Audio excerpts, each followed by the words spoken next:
안녕하세요. 가치남입니다. 2월 23일 화요일 국내 시장이 마감되었습니다. 참 오늘 정말 쉽지 않은 하루였는데 수고 많으셨고요. 아마 오늘 국내 시장 굉장히 걱정을 했던 분들이 많았을 거예요. 왜냐하면 어제 미국 나스닥 2% 이상의 큰 급락이 나왔기 때문에 오전장부터 여기에 대한 우려감을 상당히 많이 가졌을 겁니다. 자, 그런 측면에서 코스피를 본다면 나름대로 선방하지 않았나 이렇게도 볼 수가 있거든요. 오늘 코스피는 약 0.3% 하락이 나왔고 지수의 움직임을 살펴봐도 오전보다는 오후가 되면서 많이 만회했다는 것을 확인할 수가 있습니다. 자, 반면에 코스닥 같은 경우에는 약 1.8%의 강한 하락을 보여주면서 936포인트에 마무리되었습니다. 그리고 삼성전자 오늘 0.2%의 약보합으로 마무리되었고 SK하이닉스는 1.5%의 상승으로 마무리되었습니다. 확실히 최근 흐름만 본다면 삼성전자보다 SK하이닉스 쪽이 조금 더 긍정적이지 않나 이렇게 생각하고 있습니다. 그리고 오늘 종가 기준으로 보더라도 시가총액이 100조 원을 돌파했죠. 삼성전자를 제외하고 시가총액이 100조를 돌파한 기업은 SK하이닉스가 처음인 것 같네요. 자, 그리고 대표적으로 경기 민감주가 될 수 있는 롯데케미칼 그리고 신세계 오늘 강한 상승이 나왔습니다. 지금 롯데케미칼과 신세계 이 흐름을 살펴보신다면 지금 어느 쪽으로 자금이 움직이고 있는지 조금은 여러분들 감을 잡아보셨으면 좋겠습니다. 어제 제가 9시 뉴스를 보니까 이스라엘 국민들의 50% 이상이 백신 접종을 마쳤다고 하더라고요. 그리고 백신 접종을 완료했다는 확인서를 제출하면 헬스장, 영화관, 그리고 해외여행까지 자유롭게 할 수가 있다고 합니다. 자, 이런 점을 국내에 적용해 본다면 국내에서도 백신 접종이 곧 진행이 되죠. 만약에 의미 있는 수준까지 백신 접종이 이루어진다면 저는 또 여기서 새로운 주도주가 탄생할 수 있다고 그렇게 생각하고 있습니다. 그리고 그런 주도주는 경기 민감주에서 나타날 가능성이 높지 않을까 이렇게 생각하고 있습니다. 그래서 오늘 많이 상승했던 종목들 한번 기억을 해두신다면 좋을 것 같습니다. 자, 그럼 바로 수급을 한번 살펴볼게요. 먼저 코스피의 수급을 살펴보면 외국인이 순매도를 보여주었고 기관과 개인이 순매수를 보여주었습니다. 그리고 기관의 주체를 살펴보면 금융투자를 중심으로 많은 매수세가 들어왔고 연기금은 오전장만 하더라도 오랜만에 순매수를 보여줬거든요. 그런데 오후장이 순매도세를 보여주면서 결과적으로는 어제하고 동일하게 순매도세를 보여주었습니다. 그리고 코스닥은 오늘 기관과 외국인의 동반 순매도가 나왔고 최근의 흐름이 상당히 좋지 못한 것 같습니다. 이어서 삼성전자 오늘 삼성전자는 외국인의 순매도가 있었고 기관과 개인이 순매수를 보여주었습니다. 금융투자는 지금 3거래일째 매수세를 보여주고 있네요. 이어서 SK하이닉스는 오늘 기관과 외국인의 동반 순매수가 들어왔고 지금 3거래일째 동반 순매수가 들어오고 있죠.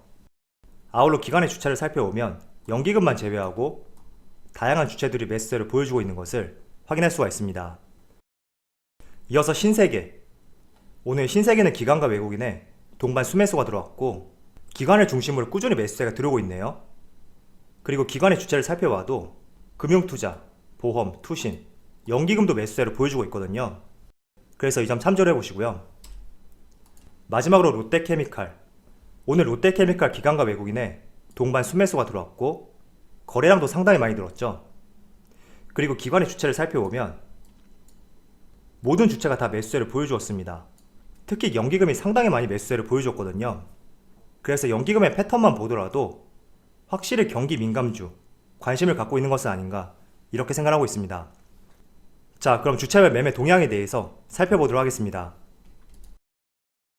2월 23일 외국인이 가장 많이 매수한 종목은 롯데케미칼, 네이버, SK하이닉스, 포스코, 하나투어 이렇게 5종목을 순매수 상위 종목을 올렸습니다. 오늘 하나투어를 비롯해서 여행주의 흐름도 상당히 좋았습니다. 이어서 기관을 살펴보면 SK하이닉스, 포스코, 롯데케미칼, S오일, 한국조선해양 이렇게 5종목을 순매수 상위 종목을 올렸습니다. 마지막으로 개인을 살펴보면 LG전자, 삼성전자, 삼성SDI, LG화학, 삼성전자 우선주 이렇게 5종목을 순매수 상위 종목으로 올렸습니다.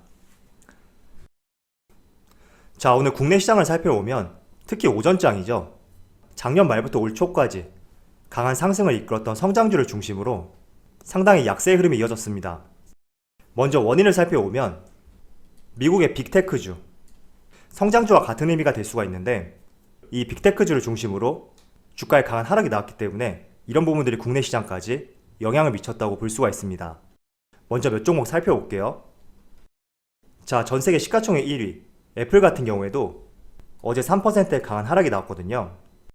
그리고 최근의 지수의 흐름만 보더라도 추세적으로 우상향을 보이고 있었지만 조금은 아랫방향으로 흐름을 바꾼 것이 아닌가, 이런 우려감이 들 수도 있습니다. 또 이어서 국내 투자자들이 가장 많이 보유하고 있는 테슬라 같은 경우에도 어제 무려 8.5%의 강한 하락이 나왔습니다. 자, 애플하고 테슬라, 이어서 국내 시장까지 요즘 들어서 왜 이런 흐름이 나오는지 제가 며칠 동안 여러분들에게 말씀을 드렸습니다. 자, 그렇지만 애플과 테슬라, 나아가서 삼성전자, LG전자, 그리고 현대차, 기아차 모두 기업들의 문제가 있기 때문에 지금의 주가 하락이 이어지고 있다, 그렇게 연결질 수는 없거든요. 자, 이어서 어제 나스닥 지수를 한번 살펴볼게요. 어제 2.5%의 나스닥의 하락이 있었고 S&P 500도 마찬가지로 0.8%의 하락이 나왔습니다. 반면에 다우존스 같은 경우에는 오히려 0.1%의 강보합으로 마무리되었거든요. 그래서 나스닥하고 다우존스의 차이점, 나스닥에는 성장주 중심의 기술주들, 이런 종목군들이 많이 포함이 되어 있기 때문에 상대적으로 하락폭이 컸다고 볼 수가 있고, 이런 점들이 전반적으로 코스피 시장에 특히 오전장에 영향을 미쳤다고 그렇게 볼 수가 있습니다. 그래서 어제 다우존스와 나스닥을 비교해보면서 국내 시장에 적용해본다면 성장주 중심의 하락, 조금은 같은 선상에서 우리가 바라볼 수 있는 면이 있다고 말씀을 드리겠습니다. 그래서 단지 지금의 상황은 경기가 회복이 되고 있고 그에 따라서 그동안 많이 상승이 나왔던 그런 종목들에 있던 자금들이 유통, 소비, 금융, 화학, 이런 경기 민감주 쪽으로 자금이 옮겨갈 가능성이 있는 시점이기 때문에 지금의 이런 모습이 나올 수 있다고 그렇게 생각하고 있습니다. 자, 그렇다고 해서 우리가 성장주를 접고 모든 종목을 경기 민감주로 대응해보자, 이런 의견은 전혀 아니거든요. 언제나 주가를 강하게 끌어올리고 상승 흐름을 이어주는 것은 성장주가 될 수가 있습니다. 그래서 여러분들이 성장주를 중심으로 가지고 있고 혹시나 지금 마이너스권에 접혀 있다면 저는 무리하게 손실을 확정짓는 이런 매도보다는 지금은 인내하고 이겨낼 시기다, 이렇게 생각하고 있습니다. 자, 그래서 저는 여러분들이 주목할 점이 현지 시각으로 23일부터 24일까지 파월 의장의 청문회가 있고 여기서 어떤 발언이 이어질지, 여기에 따라서 시장이 한 번 더 움직일 수 있는 그런 포인트가 될 수 있다고 말씀을 드리겠습니다. 자, 국내뿐만 아니라 미국에서도 지금 인플레이션에 대한 우려감이 있고 국채금리의 상승, 비트코인이나 주식시장의 자산가격 상승, 여기에 대한 우려감을 갖고 있는 것은 모두 동일합니다.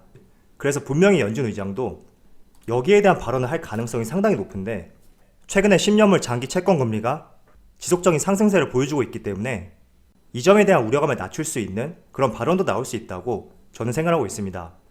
물론 연준 의장이 이런 발언을 했다고 해서 전반적으로 국채금리가 지금처럼 상승 패턴을 보여주던 것이 다시 이제 하락 패턴을 보여줄 것이다, 이런 점을 의미하는 것은 아니고요. 지속적인 조정 장세를 보이고 있는 이런 성장주를 중심으로 다시 반등이 나올 수 있는 가능성도 있으니까 이런 점에 대해서 조금 더 여러분들이 점수를 매겨보고 이해를 해주셨으면 좋겠습니다. 자, 최근에 시장 흐름을 보면 상당히 부정적일 수밖에 없다고 그렇게 생각하고 있습니다. 그렇지만 최근에 대형주 중심의 좋지 못한 흐름, 이 점만 우리가 배제해 본다면 부정적으로 볼 부분은 아니라고 생각하거든요. 자, 그런데 제가 주식을 하면서 느낀 점이 한 가지 있는데, 개인들이 지치고 힘들어서 시장을 떠났을 때 오히려 그런 시점을 활용해서 기관과 외국인들이 매수 패턴을 보여주었던 그런 사례들이 많았습니다.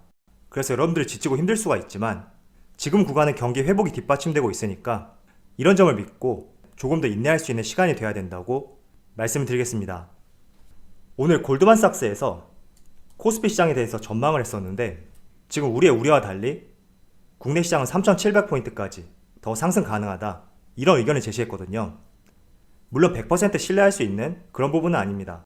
그렇지만 왜 이렇게 전망을 했는지 한번 내용을 살펴본다면 국내 실적 전망치가 상향 조정이 되었고 또 글로벌 시장 성장률이 시장 전망치를 웃도는 것을 예상해 본다면 국내 시장은 3,700포인트 그 이상의 시장이 올 수 있다, 이렇게 전망을 하였습니다. 이어서 대한민국 시장은 반도체, 화학, 금융 이런 부분들의 성과는 글로벌 최고 수준이기 때문에 인플레이션 우려를 넘어설 것이다. 이렇게 전망을 하였습니다. 자, 그래서 지금 시장 상황이 좋지 못한데 왜 좋지 못한지 한번 이해를 해본다면 경기가 좋지 못해서 국내 주식시장이 좋지 못하다. 이런 것은 아니란 말이죠. 오히려 반대로 경기가 좋기 때문에 그로 인해서 채권금리의 상승, 나아가서 기준금리, 시장금리의 상승으로 이어질 수 있는 그런 가능성 이런 것들이 공존했기 때문에 그동안 상승을 이끌었던 성장주를 중심으로 자금들이 조금씩 다른 종목군들로 이동을 하고 있는 것이라고 그렇게 볼 수가 있습니다. 그래서 오늘 원자재 관련주, 그리고 경기 민감주로 분류되는 화학 관련주, 이어서 소비재, 유통 관련주 이런 종목군들의 흐름이 상당히 좋았거든요. 그래서 지금 주가가 박스권이고 성장주를 중심으로 하락이 나온다고 해서 저는 시장이 끝났다고 생각하진 않습니다. 다만 우리가 조금은 인내할 시간은 필요하고 저는 어느 정도 조정을 보인다면 반드시 다시 시장은 상승할 것이다. 이렇게 생각하고 있습니다. 그래서 항상 밸런스 있게 성장주와 경기 민감주를 섞어가면서 투자를 해보시고 과거에는 성장주가 80%였다면 지금은 50대 50 이렇게 포트폴리오를 조금씩 조정하는 측면에서 시장을 대응할 필요가 있지 전적으로 성장주는 끝났다. 이런 의견은 아니니까 조금은 여러분들 인내할 시점이라고 말씀드리겠습니다. 이어서 연기금의 패턴을 보더라도 결과적으로 오늘 매도세를 보여주긴 했지만 그래도 오전장에는 순매수 유입이 더 많았거든요. 이런 부분을 볼 때 아무리 연기금이라고 하더라도 지속적인 매도세만 나올 수는 없거든요. 그래서 기관과 외국인의 긍정적인 매수 패턴 이런 부분이 다시 3월 초부터 이어지게 된다면 다시 한번 시장을 도약할 수 있는 그런 시점이 올 것이라고 말씀을 드리겠습니다. 자, 오늘도 쉽지 않은 하루였는데 정말 수고 많으셨고요. 항상 시장은 좋은 순간이 있다면 또 나쁜 순간도 있고 좋은 순간이 길어진다면 나쁜 순간도 길어질 수가 있습니다. 그래서 늘 이런 상황들은 반복되니까 시장에 대한 걱정보다는 항상 힘내시고 파이팅 하셨으면 좋겠습니다. 그럼 오늘 영상에서 마치도록 하고요. 언제나 여러분들의 성공 투자를 기원하도록 하겠습니다.